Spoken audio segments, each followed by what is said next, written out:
because this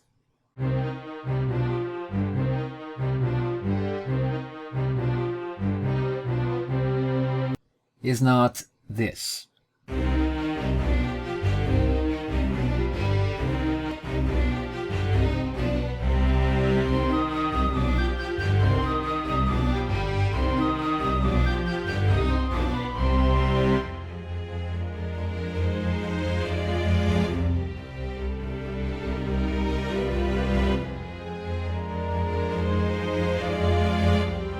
The difficulty of learning a language seems to be relative to your own, so that might indeed be the case.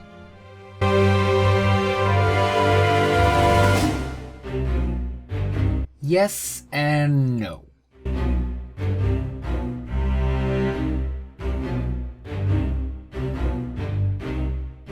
Anywhere large enough to accommodate its minimum scale, both stage and pitwise.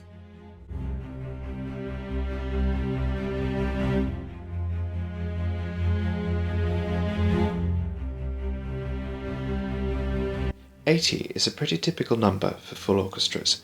Berlioz's Le Troyon involves 93, not counting the extras off stage. Verdi's Othello is about 80, and Wagner's Der Ring des Nibelungen is in the vicinity of 90, varying by part. Really, Bulteau's orchestra is roughly equivalent to a standard 70-piece ensemble with a substantially expanded percussion section and a large number of instrumental soloists. It remains to be seen if any economizations can be sought, particularly in percussion, but 80 is not a number I would see as particularly mad. About 20 to 30 isn't unusual for opera choruses, and there's obviously no standard number of principals. Die Valkyrie has 14, Le Troyon 22, Othello has 9. The choice of a French, an Italian, and a German romantic composer, in each case one often considered among the most prolific operatic composers of that nationality, here isn't accidental. The differences in numbers tend around a mean that reflects certain cultural norms of orchestration, and we can measure Majora against that mean. Indeed, many of our logistical decisions have been to compare against past practice, and decide whether we wish to build on tradition or refine it. Particularly Berlioz, but also other French composers of the era tended to emphasize the primacy of the voice, and hence the strength of numbers tends to the cast. Conversely, Wagner, and virtually everyone who followed him in the Germanic tradition, used greatly expanded orchestras engulfing relatively sparer vocal parts, and much less use of the chorus. More usually, these are temporary ensembles of principals.